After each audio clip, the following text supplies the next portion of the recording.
Baik, pada video kali ini saya akan menjelaskan tentang rangkaian komparator.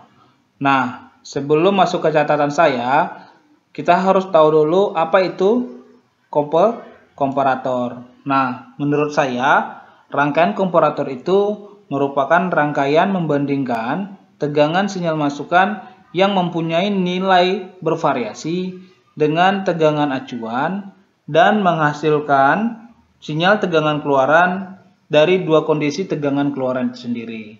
Nah, saya akan menjelaskan nanti pada catatan apa dua kondisi keluaran tersebut. Nah, pada rangkaian komparator ini biasanya dibangun dari sebuah IC op-amp. Nah, atau disebut dengan amplifier.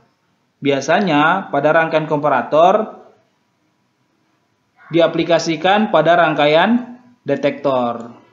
Nah, pada rangkaian detektor itu sendiri dibagi menjadi dua. Yang pertama, zero crossing detektor atau disebut dengan ZCD, dan yang kedua, voltage level detektor atau disebut dengan VLD.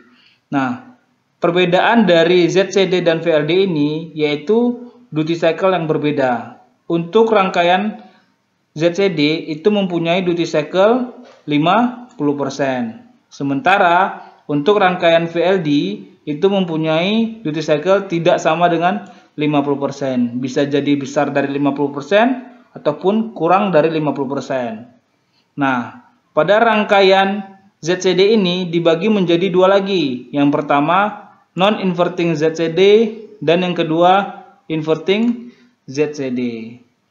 Nah, untuk VLD juga dibagi menjadi dua. Yang pertama, non-inverting VLD dan yang kedua inverting VLD.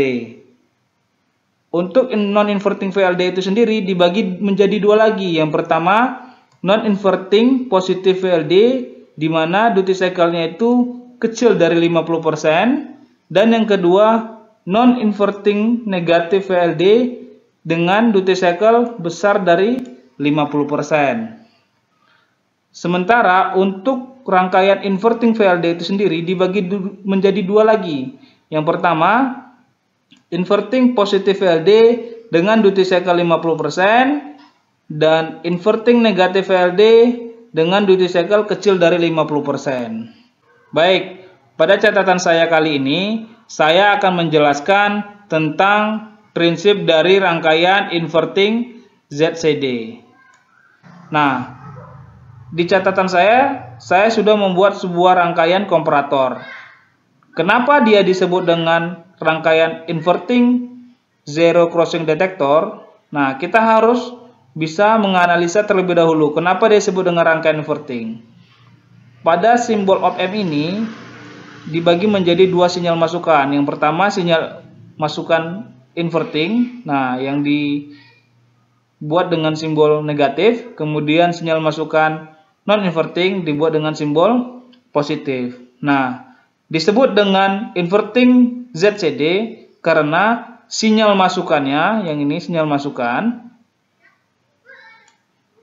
diberi pada masukan invertingnya. Nah, sementara untuk sinyal masukan dari non-inverting itu dihubungkan ke ground. Nah, jadi jika sinyal masukannya itu masuk ke sisi non-inverting dan invertingnya itu dihubungkan ke ground, maka rangkaian itu disebut dengan rangkaian non-inverting ZCD. Nah, oleh sebab itu, makanya pada rangkaian ini disebut dengan rangkaian inverting karena sinyal masukannya itu masuk ke bagian inverting pada op-amp-nya.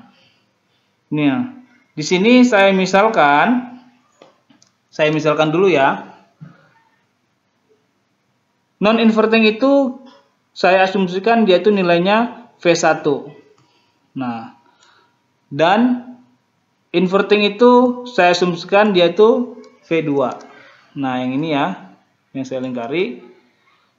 Oke. Nah, misalkan nilai V1 saya asumsikan itu 0 karena memang V1 itu terhubung ke ground, dan nilai V2 itu saya asumsikan dia 5 volt. Nah, walaupun di sini nanti dia sumber tegangannya itu boleh function generator ataupun sinyal DC. Nah, di sini ada namanya tegangan VCC dan min VCC. Ini merupakan tegangan supply kepada op-amp itu sendiri. Nah, saya berikan tegangannya yaitu 15 volt untuk VCC dan negatif 15 volt untuk min VCC. Nah, di sini kondisinya jika nilai V2 besar dari 0, nah jadi jika nilai V2 ini inverting besar dari 0, maka ED itu apa? ED itu merupakan sinyal masukan. Jika sinyal masukannya besar dari 0, maka outputnya sama dengan negatif phasad. Nah, di sini bisa kita hitung bagaimana dia mendapatkan negatif phasad. Nah, di sini kita lihat ED sama dengan V1 dikurang V2. Sinyal masukan non-inverting dikurang dengan sinyal masukan inverting. Nah, V1 nilai berapa? 0 dan V2 itu 5. Jadi untuk nilai ED-nya sama dengan min 5. Nah, kemudian jika kondisi V2-nya, nah V2 ini kecil dari 0. Nah, karena dia merupakan sinyal AC, yaitu function generator, berarti nanti ada siklus positif dan ada siklus negatif ya. Positifnya seperti ini, turun lagi nanti siklus negatif. Jika nilai V2 kecil dari 0, maka nah di sini sinyal masukannya kecil dari 0, maka V-out-nya sama dengan positif phasad. Nah, di sini bisa kita hitung V1 dikurang V2. Nah, 0 dikurang negatif 5, hasilnya 5. Sehingga V-out-nya dapat kita hitung atau kita cari. V-out sama dengan AOL. AOL ini maksudnya penguatan, ini A ini penguatan, OL ini open loop, dikali dengan nilai ED. Nah, berapa nilai ED yang diperoleh? Nah, sehingga nanti kondisinya V-out-nya negatif phasad ataupun nanti V-out-nya positif phasad. Nah, di sini sudah saya buat sebuah gambar sebuah sinyal masukan dan sinyal keluaran. Nah, di sini tadi kan sumber tegangan inputnya merupakan function generator dengan bentuk gelombang sinusoidal. Nah, di sini ada nilai V2 yaitu 0 volt karena terhubung ke ground dan V1-nya itu 5 volt. Jadi kalau untuk pembacaan osiloskop puncak atas ditambah puncak bawah, makanya totalnya 5 volt. Nah, di sini jika tegangan inputnya itu, nah tegangan input ini ada di siklus positif kan, lebih besar dari 0 atau V2, maka ini kan V2-nya 0 ya. Maka apa? Outputnya gimana? Negatif phasad. Nah, negatif phasad di sini. Oke, negatif phasad. Nah, kemudian dia melewati sumbu 0. Melewati sumbu 0 dan berada sekarang di siklus negatif. Nah, proses melewati sumbu 0 ini yang disebut dengan zero crossing detector. Dia akan mendeteksi sinyal masukan yang melewati sumbu 0. Nah, di sini dia akan mengalami siklus negatif. Nah, maka berlakulah kondisi nilai V2 yang ini. Nilai V2 saya buat ini ya. Nah, nilai V2 yang ini berlaku kondisi V2 kecil dari 0. Nah, V2 negatif nih. Lebih kecil daripada 0. Maka outputnya apa? Maka outputnya positif phasad. Nah, maka siklusnya seperti ini. Nah, oke, positif phasad. Oke, nah kemudian berubah lagi nih kondisi inputnya, dia melewati sumbu 0. Nah, sekarang siklus inputnya, sinyal masukannya itu lebih positif dari 0, lebih besar dari 0, maka outputnya negatif phase.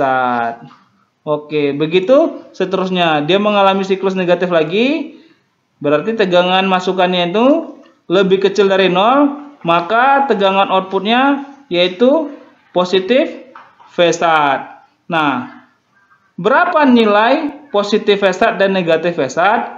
Di sini bisa kita hitung. Nah, untuk memperoleh positif phase itu bisa kita gunakan rumus VCC dikurang 10% VCC. Berapa nilai VCC yang kita berikan tadi? Nah, di sini ada 15 volt. Nah, kita hitung. Nilai VCC-nya 15 volt dikurangin 10% dari 15 volt. Jadi 15 dikurang 1,5. Nah, phase-nya mendapatkan nilai 13,5. Nah, jadi jika nanti kita ukur tegangan output pada rangkaian komparator ini akan mendapatkan nilai tegangan mendekati 13,5 volt. Nah, begitu juga untuk negatif phase. Kita menggunakan rumus min VCC dikurang 10% negatif VCC. Nah, dapatkan hasilnya min 13,5. Nah, jika nanti pembacaan di osiloskop, kita akan menjumlahkan nilai puncak atas dan puncak bawahnya, sehingga nanti Vout yang terbaca di osiloskop itu sama dengan 27 VPP. Nah, volt peak to peak. Tetapi nanti kalau kita menggunakan multimeter digital ataupun analog, yang terbaca nilai phase-nya itu 13,5. Nah, seperti itulah prinsip dasar atau konsep dasar dari rangkaian komparator.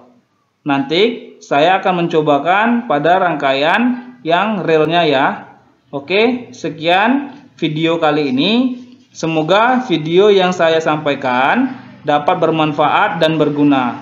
Terima kasih.